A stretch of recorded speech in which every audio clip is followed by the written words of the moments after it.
Assalamualaikum warahmatullahi wabarakatuh. Nama saya Inal Inayah dari jurusan Tadris Matematika kelas 2A dengan nomor NIM 21081050032. Pada video kali ini saya akan bacakan kitab Ta'lim Muta'alim pekan keempat materi ke-22 dengan arti per kalimat beserta penjelasan dan kaidah nahwunya. Langsung saja. Wa min tawqiril muallimi an la yamshiya amamahu wa la yajlisa makanahu wa la yabtadi'a bil kalami indahu illa biidnihi. Dan di antara menghormati guru, hendaklah tidak berjalan pelajar di hadapan guru dan tidak duduk di tempat guru, dan hendaklah tidak memulai pelajar dengan perkataan di sisinya kecuali dengan izinnya. Nah, dalam kalimat ini pun dijelaskan bahwa termasuk menghormati guru ialah hendaknya seorang murid tidak berjalan di depannya, tidak duduk di tempatnya, dan tidak memulai bicara padanya kecuali dengan izinnya. Wala yuksirul kalama indahu illa biidnihi wala yas'alu syai'an inda malalatihi wa yura'iyal waqta wala yaduqal baba bal yasbiru hatta yahruja. Dan hendaklah tidak memperbanyak pelajar pembicaraan di sisinya kecuali dengan izinnya, dan jangan bertanya pelajar sesuatu kepada guru ketika kelelahan, dan hendaklah memperhatikan pelajar pada waktu dan tidak mengetuk pelajar pintu, melainkan bersabar sampai keluar guru. Nah, hendaknya tidak banyak bicara di hadapan guru, tidak bertanya sesuatu bila guru sedang capek atau bosan, harus menjaga waktu, jangan mengetuk pintunya, tapi sebaiknya menunggu sampai beliau keluar.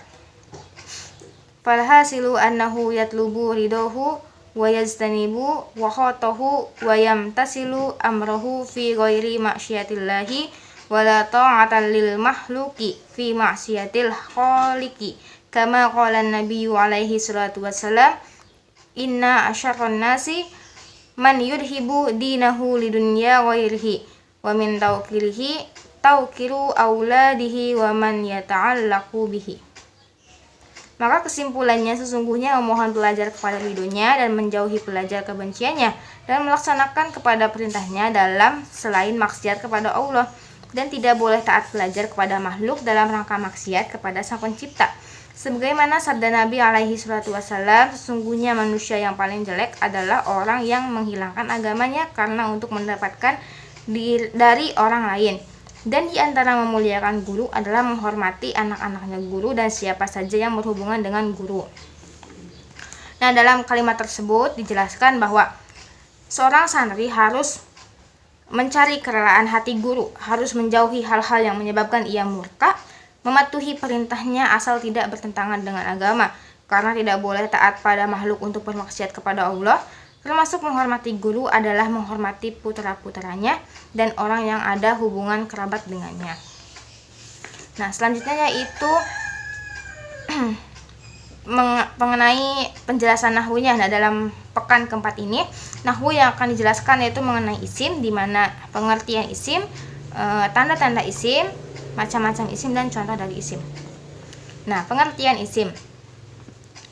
Al-ismu huwa kalimatun dallat ala ma'nan fi nafsiha wa lam tuqtaron bi zaman wad'an. Nah, isim adalah kata yang menunjukkan pada makna tersendiri dan tidak disertai dengan status waktu.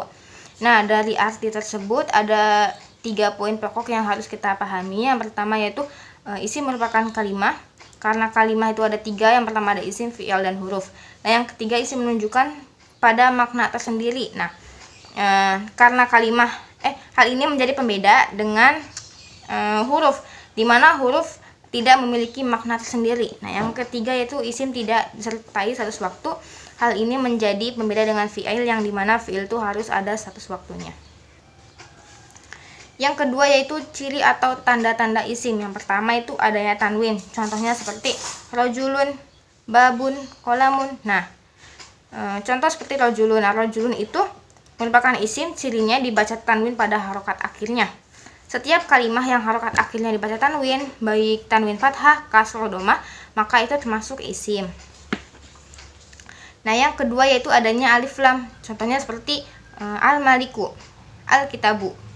Nah, kalimah al-kitabu merupakan isim, cirinya diawali dengan alif lam. Nah, setiap kalimat yang diawali dengan alif lam maka termasuk kepada isim gitu. Yang ketiga didahului oleh huruf jar. Contohnya seperti ilal baiti. Nah, al baiti ini kan termasuk isim. Nah, ilanya huruf jar. Nah, maka termasuk huruf isim. Yang keempat, didahului oleh ya nida atau ya yang berfungsi untuk menyeru. Contohnya seperti ya Muhammad, ya Fatimah. Nah, seperti itu. Yang kelima, digunakan sebagai rangkaian idofat atau semacam kata majmuk. Contohnya kalamullah. Nah, kalimah kalamu dan kalimah Allah merupakan isim. Cirinya itu bisa dirangkaikan atau diidofatkan. Selanjutnya, macam-macam isim. Nah, jenis isim berdasarkan jumlahnya dibagi menjadi 3. Yang pertama ada isim mufrad, yaitu isim yang bermakna 1. Contohnya seperti mukminun atau muslimun. Yang kedua adalah isim tasniyah, yaitu isim yang bermakna 2. Contohnya seperti mukminani atau muslimani. Yang ketiga itu jamak, yaitu kalimat isim yang bermakna lebih dari 2. Contohnya mukminuna. Nah, jamak sendiri dibagi menjadi 3. Yang pertama itu ada jamak muzakkar salim, yaitu bentuk jamak bagi isim-isim yang muzakkar atau muzakkar tuh untuk laki-laki gitu. Contohnya seperti muslimina atau muslimuna. Nah, yang kedua jamak muannas salim. Nah, bentuk jamak bagi isim-isim yang muannas atau bagi perempuan. Contohnya seperti muslimatun. Yang ketiga itu jamak taksir. Nah, jamak taksir yang adalah jamak yang tidak memiliki aturan baku. Nah, jamak taksir ini dibagi menjadi 2 jenis. Yang pertama ada jamak taksir lil aqil, yaitu jamak taksir yang berakal. Contohnya seperti rojulun, rijalun, nah, nabiyun, anbiya'u. Nah, itu termasuk jamak taksir lil aqil. Nah, yang kedua itu ada jamak taksir li ghairil aqil, yaitu jamak taksir untuk kata benda. Contohnya seperti kitabun, kutubun, qalamun, aklamun, babun, abwabun. Nah, selanjutnya yaitu pembagian isim berdasarkan jenis kelamin. Yang pertama itu ada isim mudzakkar, yaitu kalimat isim yang menunjukkan makna laki-laki. Contohnya seperti Ahmad, itu kan untuk nama orang. Nah, kalau untuk bendanya seperti kitabun atau muslimun. Nah, yang kedua itu ada isim muannas, yaitu kalimat isim yang menunjukkan makna perempuan. Contohnya muslimatun, fatimatun, madrasatun. Nah, kalau muannas ini biasanya disertai dengan tak marbutoh.